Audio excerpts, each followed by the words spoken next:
لو تناهيتم إلى سر الحياة وصنعتم كائنا حيا نرى. تو اب میں آپ کو بتا رہا تھا اٹلی میں بلایا.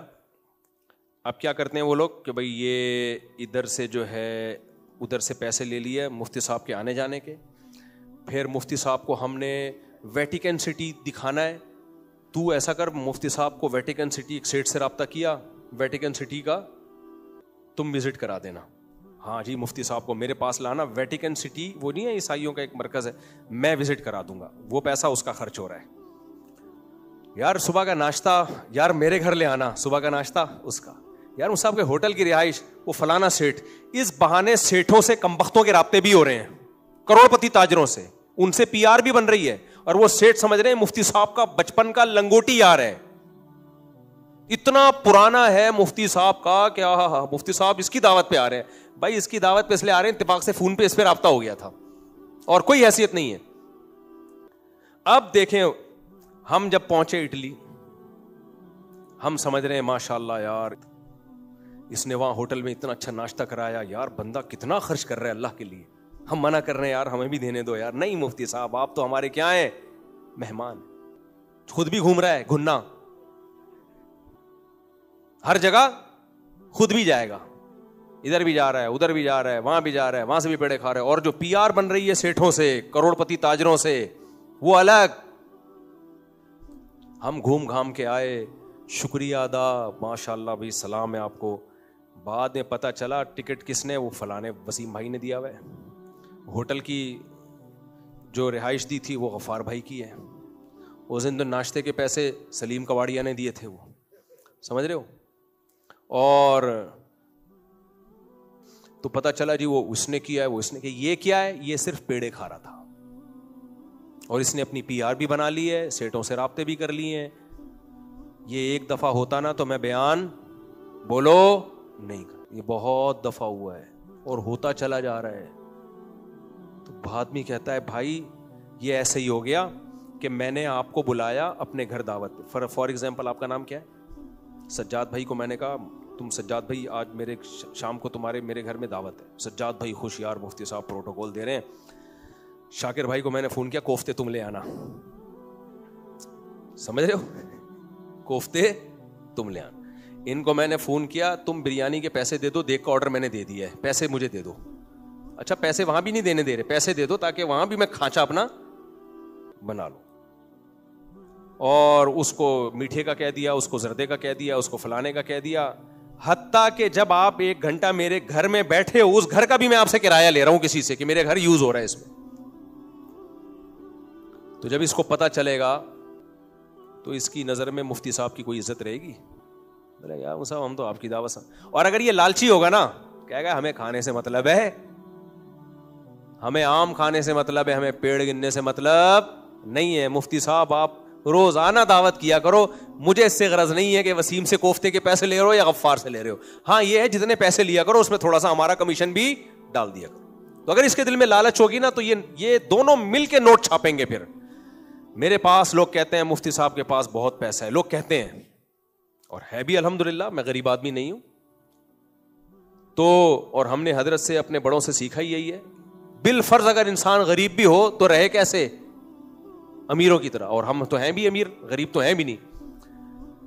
تو یہ مت دیکھو ہمارے پاس کتنا پیسہ ہے, وہ ہے. میں جتنا پیسہ کما سکتا ہوں نا تمہارا باپ بھی نہیں سوچ سکتا. سوری میں ایسی ایبیوزو لینگویج استعمال کر رہا ہوں. میں جتنا کما سکتا ہوں نا, تھوڑا سا غیر اخلاقی بننا پڑے گا بس. اور ایسا غیر اخلاقی جس کو لوگ غیر اخلاقی سمجھتے بھی نہیں ہے, کلچر کا حصہ ہے یہ. اتنا کما سکتا ہوں میں, آپ کی سوچ ہوگی, سمجھتے ہو. انہی غیر اخلاقیوں میں ایک اور چیز ہے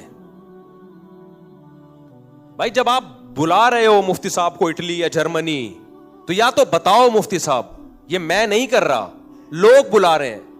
تو پھر میں پوچھوں گا کون لوگ بلا رہے ہیں, پھر آپ کیوں کریڈٹ لے کے جا رہے ہو سارا.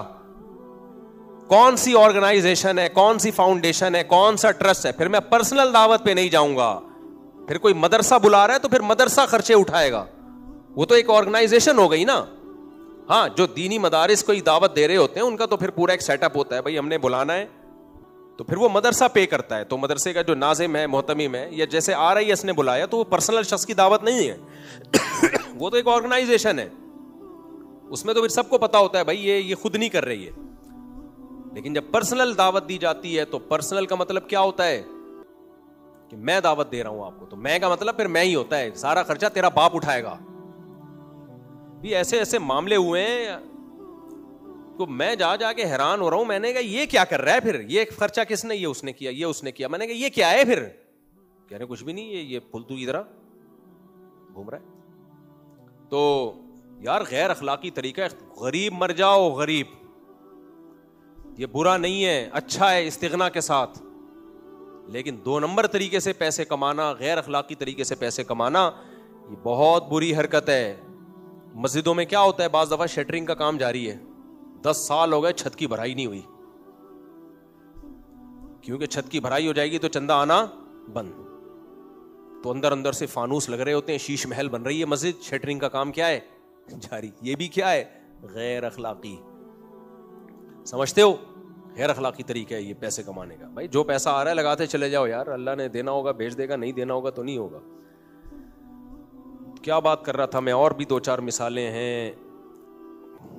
مثال آئی تھی ایک بہت اچھی ذہن میں, وہ دماغ سے نکل گئی. تو یہ سب وہ طریقے ہوتے ہیں میرے بھائی, اگر میرے نام سے کسی نے کچھ کیا ہے تو سمجھ لو کہ وہ دھوکہ دے رہا ہے, میرا اس سے کوئی لینا دینا نہیں. اچھا یہ بھی بہت ہوتا ہے,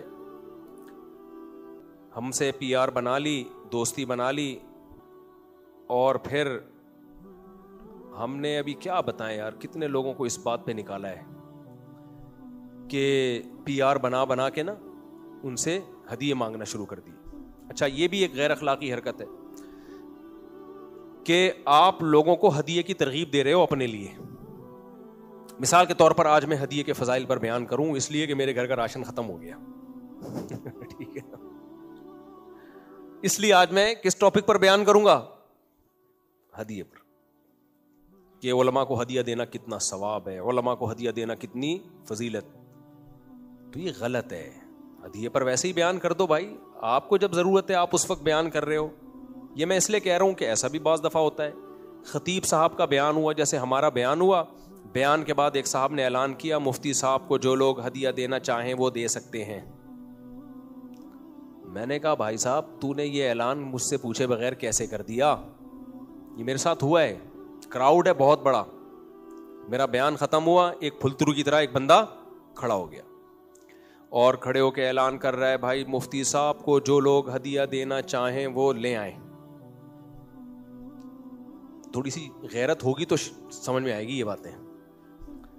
میں نے اس سے بولا بھائی صاحب آپ کو کس نے اعلان کرنے کا کہا ہے؟ کہہ رہے ہیں مفتی صاحب میں اس لیے اعلان کر رہا ہوں کہ بہت سے لوگ ہدیہ دینا چاہتے ہیں تو ان کے لیے مشکل ہوتی ہے, تو اس لیے میں نے اعلان کیا. میں نے کہا یہ ہدیہ نہیں ہے, یہ بھیک ہے. اور میں نے اسی وقت اعلان کیا 1 روپے بھی دینے کی ضرورت, جس کو ہدیہ دینا ہوتا ہے وہ خود لا کے پکڑا دے گا. اگر کسی کو گفٹ دینے کا خیال آتا ہے وہ تو خود لا کے پکڑائے گا نا. میں اعلان کروں جس نے ہدیہ دینا ہے وہ ذرا سائڈ پہ آ جائیں, تو یہ کیا ہے یار, یہ بھی بھکاری پن ہے. خود سے خیال آئے اس کو آپ کی ترغیب پہ کیوں دے گا. اور یہ بھی ذہن میں رکھیں جو اس طرح کے اعلان کر رہے ہوتے ہیں نا, اصل میں ان کے بھی اپنے کھانچے ہوتے ہیں, کیونکہ کچھ لفافے ان کی اپنی جیب میں جاتے ہیں اور کچھ لفافے گیسٹ کی جیب میں جاتے ہیں. بڑے بڑے فراڈیوں کو پکڑا ہے اس معاملے میں بھی. تو یہ بھی غیر اخلاقی طریقہ ہے. دولہا کو جو ہدیے مل رہے ہوتے ہیں نا وہ ہدیے نہیں ہوتے, وہ لالچ ہوتی ہے, وہ رشوت ہوتی ہے کہ اس کی جب شادی ہوئی تھی تو آپ نے اتنے پیسے دیے تھے, اب آپ کی شادی ہوئی ہے تو لفافہ کھول کھول کے دیکھ رہے ہوتے ہیں کہ اس کمبخت کو میں نے 25,000 روپے دیے تھے اور کمبخت 5,000 کھا گیا, 20 واپس لوٹائے اس نے. یہ بھی غیر اخلاقی طریقہ ہے. بعض لوگ کیا کرتے ہیں, ہمارے ایک جاننے والوں نے ولیمہ کیا, اب خرچہ ان کا زیادہ آ رہا تھا, انہوں نے کہا یار اتنا خرچہ بڑا مشکل ہے, تو کسی نے کہا کہ پورا واپس آ جائے گا, خرچے کی فکر مت کرو, اتنے لفافے آئیں گے یہ نکل آئے گا. تو انہوں نے پھر دھوم دھام سے ولیمہ کیا. ٹھیک ہے نا.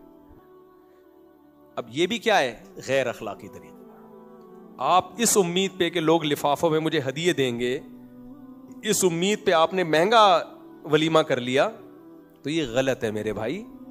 آپ یہ سمجھو کہ 1 روپیہ بھی نہیں ملے گا, اور نہ میں اس لیے کر رہا ہوں, اس لیے میں کر ہی نہیں رہا.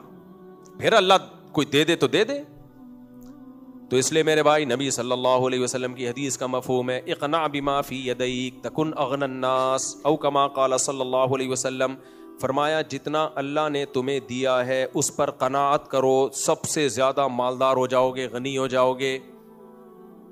کبھی کوئی غیر اخلاقی کسی بزرگ سے تعلق اس لیے مت رکھو کہ یہاں سے میں نے پیسے کمانے ہیں. بار بار بتاتا ہوں، کوئی آرگنائزیشن اگر لے رہی ہے نا لوگوں سے پیسے، وہ ایک الگ چیز ہے، وہ ٹھیک ہے، کیونکہ آرگنائزیشن یا ٹرسٹ وہ تو چلتے ہی چندے سے ہیں، پھر وہ وزٹ بھی کرواتے ہیں اور بیانات بھی رکھواتے ہیں، وہ تو بالکل ایک سیپریٹ چیز ہے، اس کی میں منکر نہیں ہوں، اس کا میں انکار نہیں کر رہا. میں بات کر رہا، اچھا اس میں بھی میرے فری میں بیانات ہوتے ہیں، یہ بھی ذہن میں رکھو. جو مدرسے مجھے بلاتے ہیں وہاں بھی کیا ہوتے ہیں؟ فری میں. کوئی ہدیہ دے دے تو وہ تو اس کی مرضی ہے نا، وہ تو میں آپ کو دے دوں، وہ مجھے دے دے، وہ ایک الگ چیز ہے. ہوتے میرے فری میں، ان کو میں نے بولا ہوتا ہے کہ 1 روپے نہیں ہے اس کا.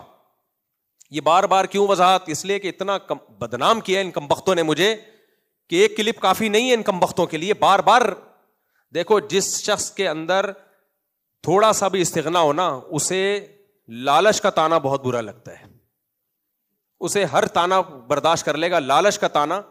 تو میں جب گیا ہوں نا، میرے بارے میں اس طرح کی خبریں پھیلی ہیں تو مجھے یہ تانا بہت برا لگا. میں نے کہا ہم ابھی کیا ہوا، باتیں کرنی نہیں چاہیے. میں نے مسجد والوں سے گھر مانگا نا، یہ گھر مجھے دے دو، یہ تو آ چکا ہے لوگوں کے سامنے، تو انہوں نے نہیں دیا. انہوں نے کیا کیا؟ نہیں دیا. ان کی مجبوریاں ہوں گی، میں کوئی اس میں نہیں کہہ رہا، کوئی تھا وہ قبضہ کر لیں گے، پتہ نہیں کیا کر لیں گے. خیر، تو مجھے یہاں لوگوں نے کہا کہ آپ جا کے ریکویسٹ کریں، پاؤں پکڑیں. میں نے کہا بھائی صاحب، جب ہماری 4,500 آمدن تھی اس وقت ہم نے کسی سے کوئی ریکویسٹ نہیں کی. اب اللہ نے ہمیں دیا ہے، اب کیوں میں ریکویسٹ کروں جا کے؟ اصل استغنا غربت میں ہوتا ہے، سمجھ رہے ہو نا. میں نے کہا جب 4.5 تھی اس وقت مجھے یہ تھا کہ اگر انہوں نے مجھے نکال دیا تو میں گھر کھلاؤں گا کیسے. اس وقت ہم نے ان کو بولا ہوا تھا نکالنا ہے نکال دو، ابھی کھلانے والا کون ہے؟ اللہ. اب جب اللہ نے ہمیں کسی کا محتاج نہیں کیا، میں ان سے بھیک مانگوں یار میرے کو گھر دے دو. تو وہ چونکہ میرے پرانے حالات جانتے تھے، انہوں نے کہا بالکل صحیح. تو میں نے کہا آپ کو تو پتا ہے میرے حالات کیا تھے، یہاں پہ 4,500 تنخواہ مل رہی تھی مجھے. تو اس میں نے ان کے سامنے کبھی سر نہیں جھکایا کہ ایکسکیوز می پلیز ولیز، کبھی یہ نہیں کہا کہ تنخواہ بڑھا دو. تو میں اب جا کے، اب اللہ نے مجھے اتنا دیا، اب تو ہم 4 گھر چلا رہے ہیں الحمدللہ. اب تو مسجد والے کمیٹی والوں کو گھر چاہیے تو مجھ سے رابطہ کریں. ہوا و حرص والا دل بدل دے، میرا غفلت میں ڈوبا دل بدل دے.